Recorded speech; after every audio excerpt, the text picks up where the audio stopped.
Hello guys, আজকে যাবো আমরা মায়াপুর। তাই আমরা সবাই মিলে বাসে চেপে গেছি। এরপর আমরা বাসে যাবো। এরপর আমাদের ঘাগরবাড়িতে একটু নেমেছিলাম, আর ওখানেই আমাদের খাওয়া দাওয়া করা ছিল। তারপর ওখানে ঘুরছিলাম একটু, রাতের ঘাগরবাড়িটা দেখে নিলাম। তারপর আমরা আবার বাসে চেপে গেলাম, লাইট অফ করে দিয়েছে পুরো। তারপর যাচ্ছিলাম আমরা। ফাইনালি আমরা মায়াপুর পৌঁছে গেছি। এখন বাজে 3:54, মানে ভোর 4টের সময় পৌঁছে গেছি। এরপর আমরা লজের দিকে যাচ্ছিলাম, একটু লজ ভাড়া নিয়েছিল সেই জন্য যাচ্ছিলাম। গেলাম এখানে এখানে আমরা মেয়েরা একটু সময় হলো।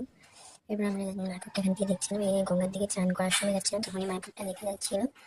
ফাইনালি তোমরা মায়াপুরটা দেখেও নাও। এবার গঙ্গার কাছে চলে এলাম, এখানে আমরা স্নান করবো, তারপর রেডি হবো। ফাইনালি আমরা রেডি হয়ে তারপর আমরা আবার যাচ্ছি নবদ্বীপ যাওয়ার জন্য, নবদ্বীপে ঘুরতে যাওয়ার জন্য। যে জলটা দেখো, গঙ্গা পার করছি।